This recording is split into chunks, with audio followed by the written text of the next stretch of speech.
Welcome to the Healthy, Wealthy, and Smart podcast. Each week, we interview the best and brightest in physical therapy, wellness, and entrepreneurship. We give you cutting-edge information you need to live your best life, healthy, wealthy, and smart. The information in this podcast is for entertainment purposes only and should not be used as personalized medical advice. And now, here's your host, Dr. Karen Litzy. Hey everybody, welcome back to the podcast. I'm your host, Karen Litzy, and today's episode is brought to you by NetHealth. NetHealth's outpatient EMR and billing software Redoc, powered by XFit, provides an all-in-one software solution with guided documentation workflows to make it easy for therapists to use and streamline billing processes to help speed billing and improve reimbursement. You can check out NetHealth's new tip sheet to learn 4 ways that outpatient therapy providers can increase patient engagement in 2020 at go.nethealth.com/patient engagement 2020. And I also want to thank NetHealth because for this episode, they let us use their booth in the exhibit hall at CSM. So this was recorded live at CSM. And my guest this week is Dr. Tannus Quatre. He is the Vice President of Sales for NetHealth, a leading software company serving therapists across the care spectrum. Tannus studied physical therapy at the University of California at San Francisco and has practiced as a PT in outpatient, inpatient, and home health settings. In 2007, he founded Advantage Clinical Solutions, a business services firm specializing in marketing and revenue cycle management for rehab therapists and private practice. Tannus speaks nationally on the topics of entrepreneurship, marketing, and finance, and has been published in numerous publications, including PT in Motion, Impact Magazine, and Advance for Directors in Rehabilitation. In this episode, we discuss what do new clients look for when they choose their physical therapy provider, how to ask your practice ambassadors for a 5-star review, what branding strategies hold the best investment for your practice, and how to convert marketing touchpoints to new client leads. So a huge thank you to Tannus for taking his time out of his busy schedule at CSM. And of course, thanks to NetHealth for sponsoring and allowing us to share their booth for this interview. Hey everybody, welcome back to the podcast. I'm your host, Karen Litzy, and today, as you can probably hear in the background, it's a little bit louder than it normally is, and that's because I am recording this live at the American Physical Therapy Association's Combined Sections Meeting in Denver, Colorado, which has about 15,000 plus people, and I am currently in the exhibit hall getting ready for a great interview about why patients come to see us. What is the why behind the patient coming to see us? What can we do as physical therapists to reach those patients? As we know, there's a lot of people that need physical therapy, and a lot of them do not come to see us.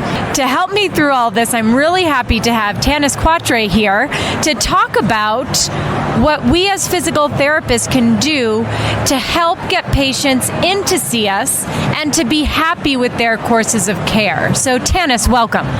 Thank you for having me, Karen. All right, so let's just jump right in. Why don't you give the listeners just a little bit more about you and how you went from a practicing physical therapist into more kind of the marketing side of physical therapy? Perfect. Yeah. Can I hold this? So I started as a physical therapist about 20 years ago, and in my clinical career, I had found that I was much more driven towards being curious about how patients find physical therapists, how physical therapists can run efficient practices so that at the end of the day they can grow their practices and be in business for a long time and care for lots of folks in their community.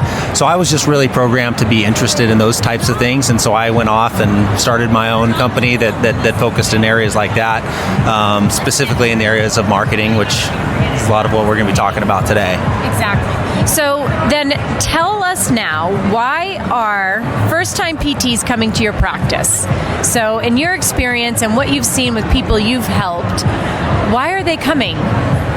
Yeah, so I mean, there's a couple layers to this. So the obvious one is they're coming because they've got something that they need to be fixed or something they need to have addressed, right? They're in pain or some level of function that they're not currently able to achieve. At a deeper level, and I think this really ties into where we need to be thinking with regard to our marketing strategy, is a customer or a patient comes to us because they're looking for hope. They're looking for some better path towards a better life that they are not currently experiencing due to some type of functional limitation or pain or other illness or injury that they're undergoing. And so oftentimes when people are seeking out a physical therapist, do you think the average person is saying, well, I'm going to look up this physical therapist, I'm going to look up their education, I'm going to see if they did a residency, I'm going to see if they're board certified, did they do a fellowship, or are they saying, how far is this from my home? Do they have parking? Can I get there easily? Do they have appointment times that work for me? So there's a lot of variables there. So what do you think weights as more important?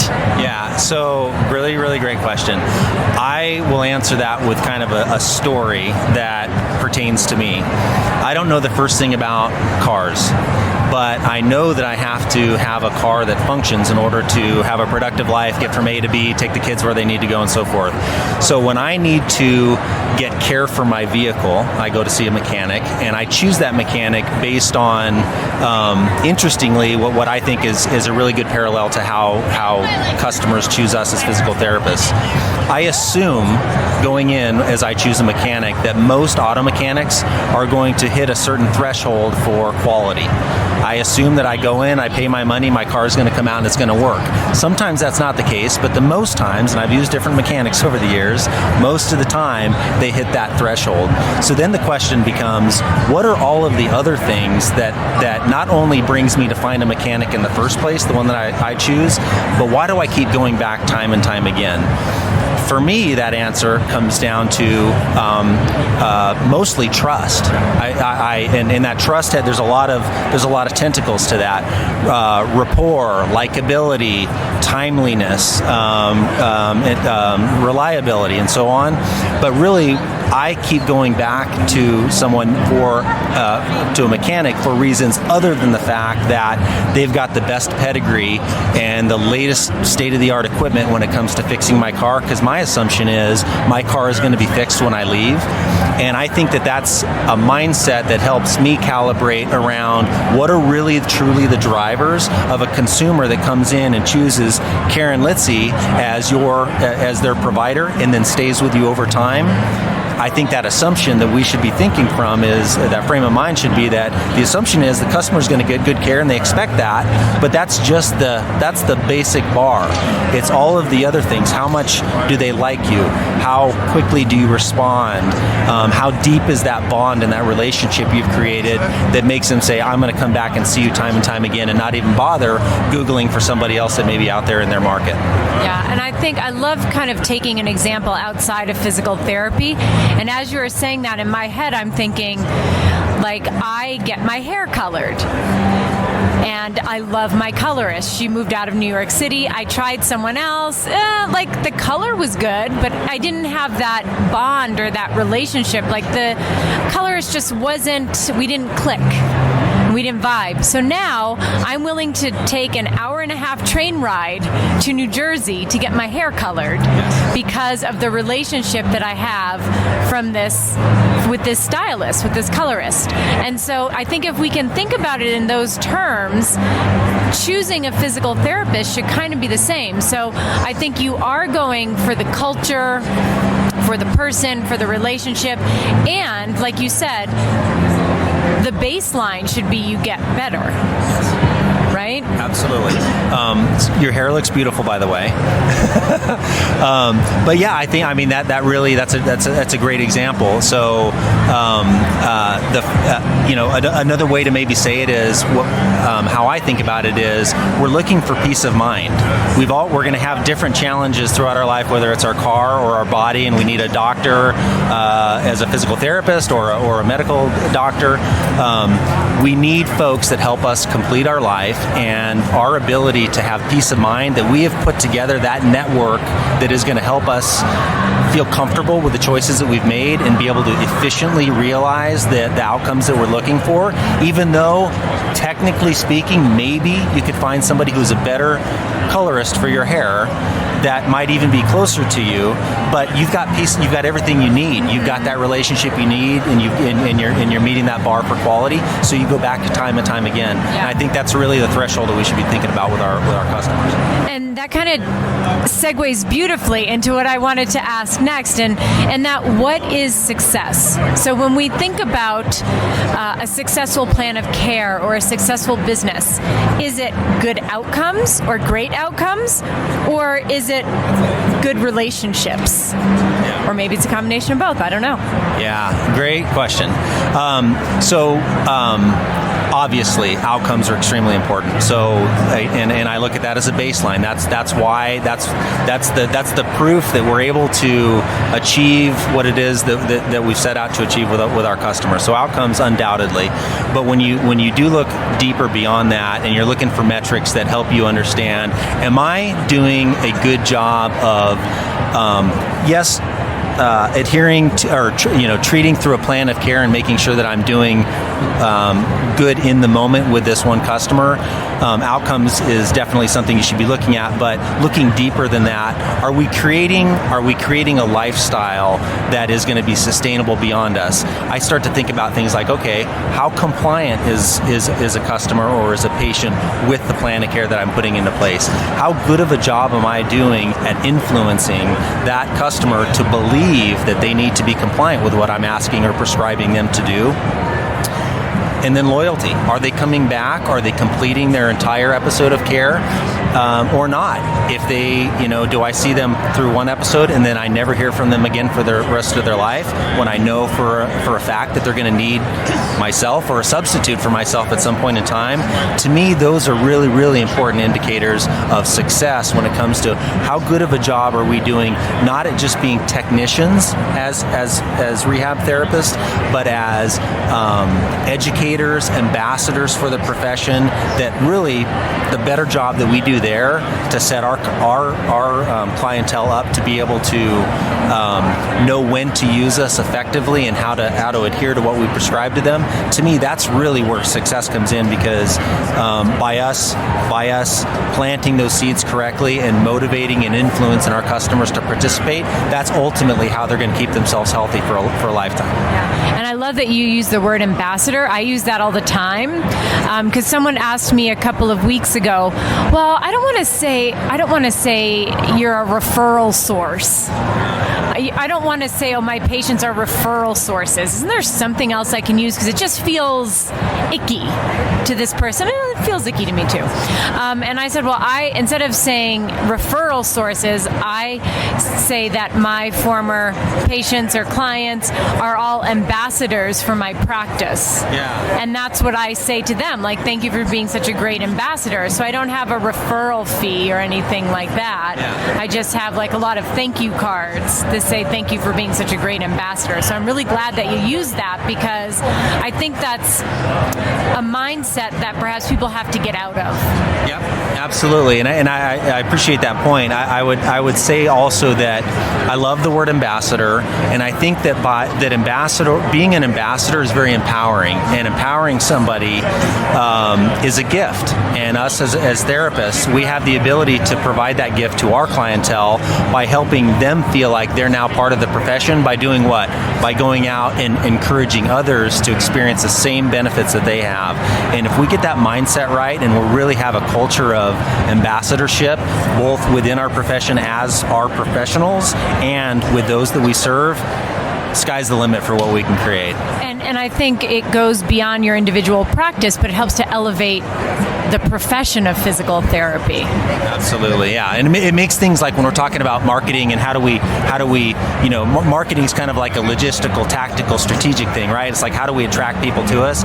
It makes it very authentic and simplifies it quite a bit when we really think about it from the standpoint of building ambassadors through quality, passionate care that people want to go out and rave about. Absolutely. And now, I know we've been kind of interchanging these words throughout the interview, but we've got patients, customers, clients.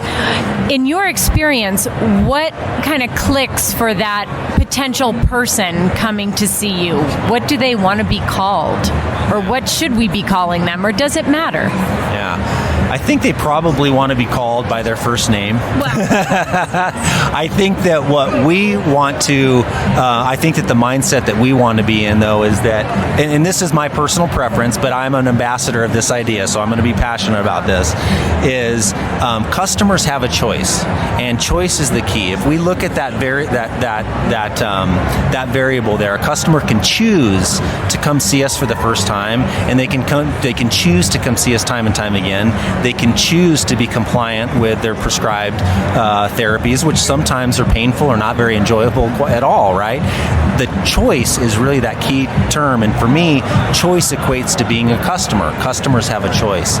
So when we use the word patient, although it's in our vernacular and a long-held paradigm in healthcare, patient to me is being instructed or being prescribed as to what to do. It's the opposite of having a choice. And so so for me, when I'm having this conversation with my customers who are private practice owners like yourself, I really advocate for the use of customer, because I think it really represents what we're trying to do, which is have customers choose us time and time again. And be sort of more active, play a more active role. Patient can sometimes have more of a passive connotation. Yes. That I'm just here waiting to hear what the PT needs to tell me what to do, instead of having a shared decision making about their plan of care. Yes, and as we know, and more proof for the use of the phrase customer. Our customers are researching us out before coming in. They're looking us up on Google. They're doing all the things that we do if we're buying a product on Amazon, right? Yeah. So those are customer behaviors, and I think by us really embracing that, it allows us to be more agile and strategic about our marketing efforts. Cool. So now let's talk about, you just mentioned Google. So people are going to Google us. They're going to look at Google reviews, Yelp reviews.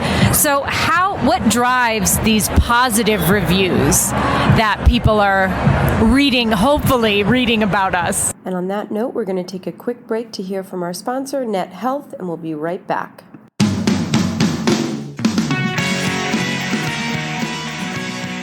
This episode is brought to you by Net Health. Net Health's outpatient EMR and billing software Redoc, powered by XFit, provides an all-in-one software solution with guided documentation workflows to make it easy for therapists to use, and streamlined billing processes to help speed billing and improve reimbursement.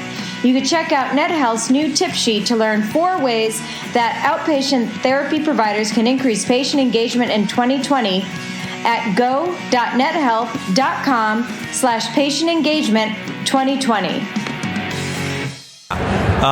So interestingly, what's not driving the positive reviews is strictly about outcomes and the quality of care, which is really what we're all about at the end of the day, right? We kind of started with that. What's driving positive reviews, I would just put it into one word, which is relationship. If you have a strong relationship and within that relationship you identify as part of it, like you're really, really an ambassador, a raving fan, it's not even, if you were to request of a happy customer, hey, would you mind saying something positive about me? Absolutely, they're going to want to do that.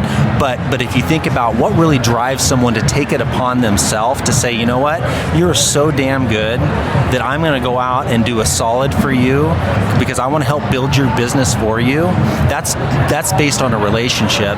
And I think part of it is the identity too of feeling proud about the fact that, like, if you get the latest iPhone, all right, and you're stoked about it, don't you feel kind of good about the fact that you're the one going out bragging about the fact that you're one of the first on the block that's gotten the latest and the greatest? And that same sentiment or that same idea is what drives us to go online and be public about positive experiences we have with our rehab therapists.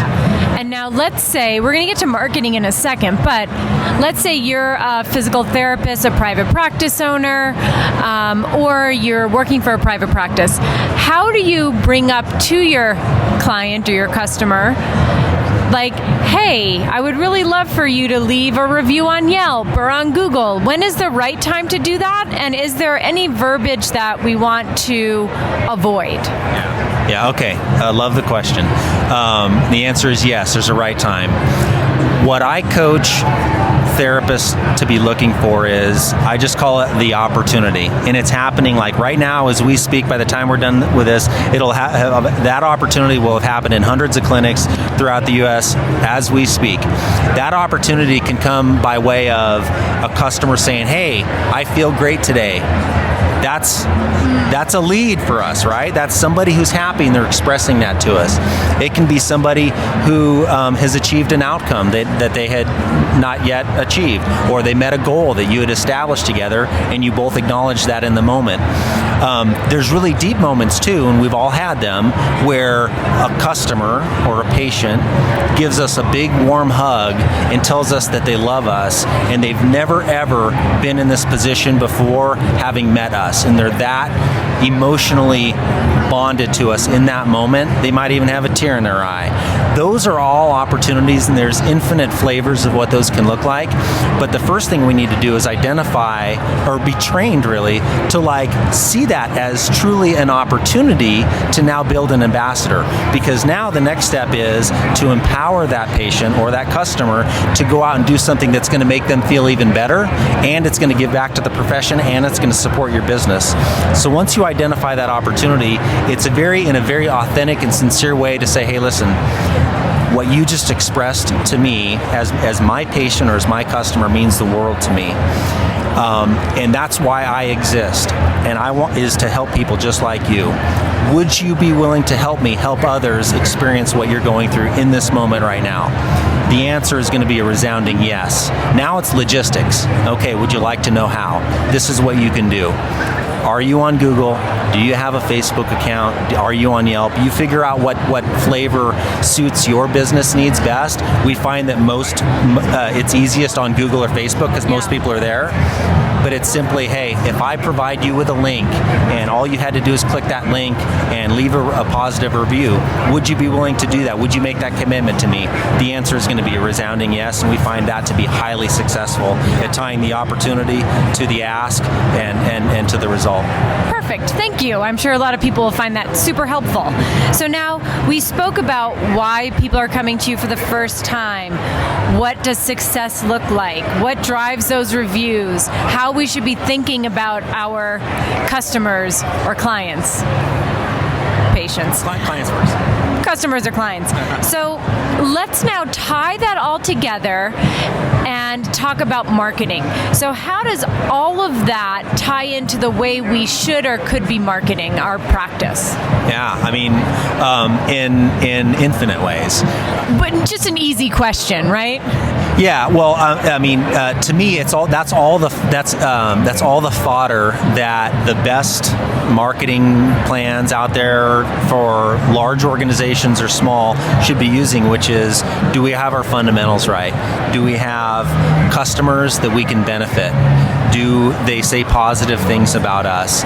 Are there signs of success that they're coming back for more and more? Are they compliant? Are they loyal to us? If you have those few things, you can now take that and deliver that out into your community as evidence or social proof that you are the provider of choice. And how do you do that? You know, what how can that be constituted within the context of a marketing plan? We believe a lot in content marketing, because really everything we do, including this podcast right here, it's all content, right? And content is the best tool that you can be using for marketing, because you can use it to draw people near to you. So whether it's taking that script that we just discussed to generate a 5-star review online, that by itself is one prong of a marketing plan. That is a content marketing plan that's driven by content that's coming from a happy patient that they are then posting online. taking testimonials, or if you use outcomes tools and you're able to demonstrate that you're better in your market than your peers, and taking that content and then dripping it out via social channels, via the press, via email, name the channel, it doesn't matter, but by dripping that out there into the community and using that to pique curiosity and interest, that's basically leveraging your fundamentals into a very, very strong marketing plan. And let's talk about consistency. So we know that it takes a lot of touch points before someone will purchase. Like, I think I was doing some research a couple of months ago and came across this study where I think it took 20 touch points for someone to buy a chocolate bar, and it was like 300 before they would buy an expensive set of headphones. And so a touch point can be, just like you said, it could be something on social media, it could be something they read in a publication or a blog, so we know a lot of touch points are necessary for something that might cost a little bit more money or a little bit more time. Yeah. Right? So let's talk about consistency of marketing and what can we do? Yeah, consistency of those touch points is really everything. So we tabulate that basically in terms of impressions. So how many times do eyeballs or ears meet with the brand that we're promoting? And then, in addition to that, you want to have a variety of how those touch points are experienced. So it would be one thing to have, just to use your examples, let's say it's 20 touch points or 300 touch points through email. You think about that. That's going to have one type of impact on you, right? And that impact might be, I'm getting too much email, okay? Oh, but if you get to that 20 or that 300 touch points, and it's through a combination of certain percentage of email, social media. I'm getting some through the podcast, a little bit on the news station. I'm getting something in my snail mailbox at home. All of those different touch points aggregated together. It's really how all the big brands do it. If you think about when we buy an iPhone or we buy Nike or something like that, we don't just see them in Sports Illustrated or the Apple Store. We see it in multi channels every single day. We see it. We have about 6,000 brand impressions that a customer is exposed to every single day, right? And so in order to permeate that as physical therapists, we have to have true consistency and volume when it comes to touch points. What that exact number is, if it's 20 or 300, it's going to depend on a lot of variables that are going to be unique to your market or your practice. But the key is you have to be consistent and you have to be multi-channel. Yeah, a lot of different spokes in that wheel, right? In that marketing wheel. Yes. It's not just snail mail or it's not just a Facebook ad here and there. It's a lot, especially in a world where people are bombarded on a daily basis by stuff. Right. Yeah. No. Absolutely. Yeah. So there, I will sometimes get the same question, like how many times do I have to, touch a customer with a piece of collateral, or how many times do I have to market to an influencer or physician before I can expect them to do X, Y, and Z? And that's the wrong question to be asking, because there's no straight answer. It's iterative. If you track your data, you're going to know for you exactly how much budget and how many impressions you need to see in Facebook in order to generate a lead, right? And it's going to look different maybe for email, but the key is to really understand your own business, and don't be afraid to try something new. If you're not doing an email campaign, which I would suggest you're doing, right? Try email campaign, track your conversion rates, and see if it's something that's working for you. And we'll start wrapping things up here a little bit, but if you could give a physical therapy, let's say a private practice owner, we'll use that, what would be, and again, knowing there's a million tips, but what are your top few tips on how to market efficiently and with integrity and to not feel like a used car salesman? Yeah. Okay, a couple things. So the first thing is believing in yourself and your value proposition. That's the biggest threat that we have to our profession, is that sometimes we feel like we're too expensive, or we feel like there's too much cash that's owed up front from a patient, and we start to second guess ourselves, so that in any marketing channel we're not as effective. Okay, so that would be the first thing I would say, is really understand and believe in your value, and then everything you craft around that's going to have a lot of authenticity, sincerity, and passion, and that will be felt and heard. Okay, and I think the second thing that I would probably offer is know your lane. There are, if you take some of the big brands out there, they have resources to be able to succeed at a certain scale that doesn't work at a smaller scale. Okay, so just because it can be effective to have the name of your company splashed on the outfield fence, for a major league ball club, doesn't mean it's right for you, right? So knowing what your lane is, and a lot of times, if I kind of now bring it down to kind of the micro level and talk about a small private practice, trying to do a whole bunch of different marketing things, man, it's going to be hard to do. And probably what's going to end up happening is you're not going to really hit the bar on any one of those things. So I would much rather counsel a private practice to say, hey, we're going to dominate these three areas. We are going to lead our community with workshops. We're going to do better than anybody else with holding workshops in our facility. We're going to do it consistently. We're going to pour the resources on and make sure that every single month we're doing workshops. And we're also going to dominate Instagram. If you said those are the two things, because that's, it comes naturally to you, it's channels that you're familiar with, and it was just those two things and you didn't do anything else, I think you're going to have more of an ability to have success. And if you don't have success, or you do, to be able to understand and tweak your success if you choose those lanes, because they can work for you. And I see far too many people trying to do a little bit of everything, throwing spaghetti at the wall to see what sticks, and the reality is you don't meet the threshold anywhere, and you really don't know what's working anywhere, so you don't know how to tweak things and make them better over time. So I think that the authenticity and believing in yourself and really knowing your lane and choosing to stay in that lane are the two things that I would highlight. Excellent advice. And if we put it into our client language, we would never give a patient 10 exercises on the first time we see them. We would give them maybe one or two, so they can master those, because if you are trying to do 10, you end up doing none. Yeah. So I can understand that if you're a small business owner, I'm a small business owner, if I tried to do a million different marketing ideas, I would be like, forget it. Yeah. I'm not doing anything. I'm done. No more marketing. Yep. And that's kind of what happens. It's a lot of, back to you mentioned consistency. It's a lot of starting and stopping when you try to do too much, because you say, okay, I'm doing a lot of everything. I don't know what's working or what's not. So pivot, try something else. It may or may not be more successful, right? Great advice. All right, now, last question. It's a question I ask everyone. Knowing where you are now in your life and in your career, what advice would you give to yourself as a new grad right out of PT school? Okay, love the question.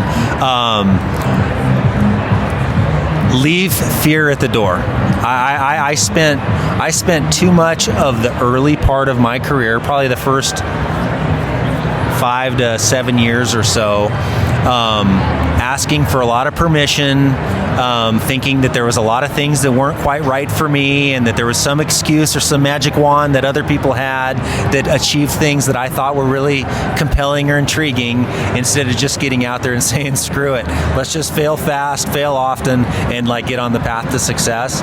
So I think that's the one thing that I would have told myself to do out of PT school. Excellent advice. And that could be at any stage of life. Great advice. So now, where can people find you? Tell us a little bit more about your company and where they can find you. Yeah, absolutely. So I am proud to be part of the Net Health company. So I can be emailed at Tannus.Quatre at nethealth.com, and that's TANNUS.QUATRE at nethealth.com. You can also find me on all of the social channels at Tannus Quatre.